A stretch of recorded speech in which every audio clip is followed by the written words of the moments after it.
Hello everyone, Ladislas Maurice from thewanderinginvestor.com. So today I'm in Istanbul with my buyer's agent from Nova Scotia, Keith. Keith, how are you? Doing very well, thanks. So we're going to go check out an apartment here in the neighborhood of Feriköy. We're going to look at the price, we're going to look at the rental income, all of the numbers in detail to reach a net rental yield or capitalization rate. So Keith, why this neighborhood? Why Feriköy?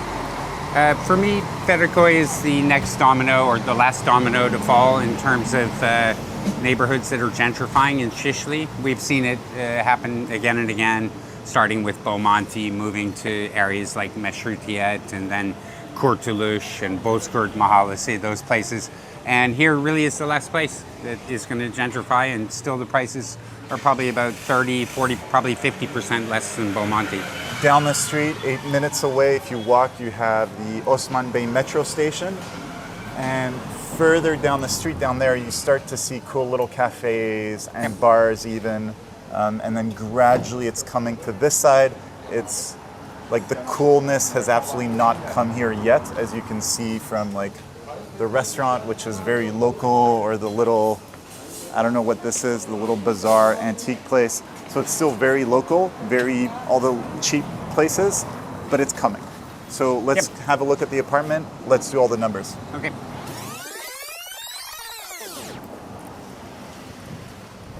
All right. So what we have here is a duplex or two-floor apartment. It's 130 square meters. This is the living room. It's got a really nice view over Bomonti, which at night is all lit up. That's fantastic, one of my favorite views in the city.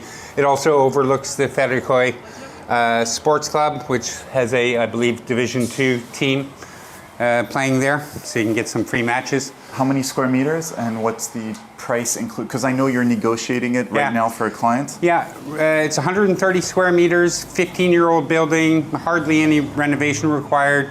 We're thinking it'll come in around 235K all in with all the costs. Yeah, so here we go.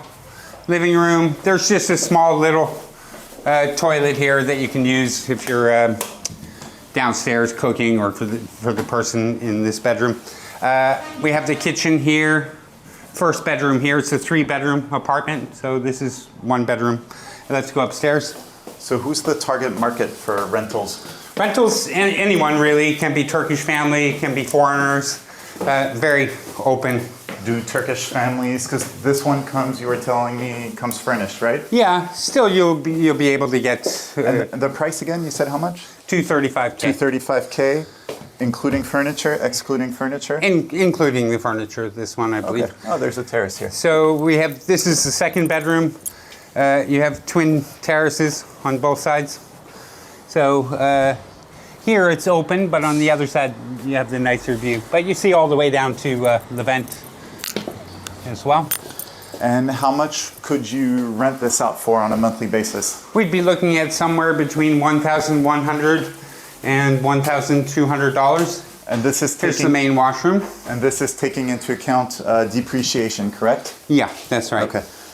And this is important for people to understand who get involved in Turkish real estate, is because of the depreciation of the lira, the initial rent at the beginning of the contract that you're getting and towards the end of the contract are very different in terms of USD terms. So when you're saying 1150 on average, you're probably starting at the first few months $1,300, and then towards the end of the year it's like $1,000. So on average it's 1150. Yeah, and we can't account exactly for the appreciation, but that's certainly been the case the last couple of years. Maybe obviously a bit more extreme as well the last couple of years. But yeah, that's what we're calculating. Cool. Let's say I buy this apartment, 235K all in. You rent it out. I get 1150 per month on average. What else do I have to pay as a landlord? Yeah, the cost of holding property, as I've always said in these videos, in Turkey is extremely low. That might change in the future. I think it's likely to do so. But at the moment, property taxes, maybe $200.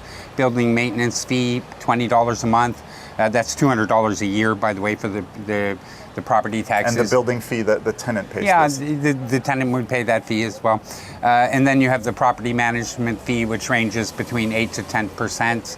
And then earthquake insurance, which is about $50 a year. So those are your holding costs, incredibly low your net versus your gross yield are much closer than they would be in other countries. What about finding tenants? Who pays for this? Finding tenants is very easy in downtown Istanbul. But like, who pays for it? If I buy this apartment and I hand it over to you to manage it, Yeah. and I tell you, Keith, find me tenants. Do I have to pay for this service? You don't pay any fee for us finding tenants. It's part of the property management fee.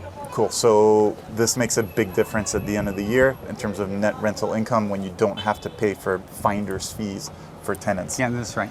Yeah. And what would be the occupancy rates? Occupancy rate would be like near 100%. Look, we're in the center of a city of 15 to 20 million people, so finding tenants is not hard. Yeah, if you price it correctly, yeah.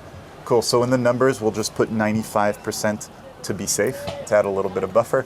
So when we do all of the numbers, essentially we get to a net yield before income tax of about 5%. Yeah.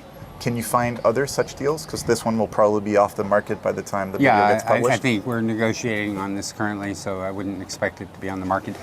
Yeah, we can. We have to dig to find properties, as always. We always have. It's never easy. But if somebody comes to us and they're patient and they're willing to work with us and give us an idea of what their needs and expectations are, yeah, we can come up with properties. And is this apartment compliant for the Citizenship by Investment program? Fully. Yeah, fully. Yeah. Okay, cool, fantastic. So I wrote a whole article on the real estate investment market here in Istanbul. There's a link below in terms of which neighborhoods to look into, which neighborhoods to avoid, some of the mistakes you should avoid here in this market. And if you want to get in touch with Keith, who can help you find property, manage property, etc., there is also a link below. All right, fantastic. Great. Keith, thank you very much. Good to have you again. Good to have you in town. Make sure to download my free ebook, 12 Mistakes to Avoid When Investing in International Real Estate, which you can find on my website, link below. And feel free to follow me on Instagram @TheWandering Investor. I look forward to hearing from you.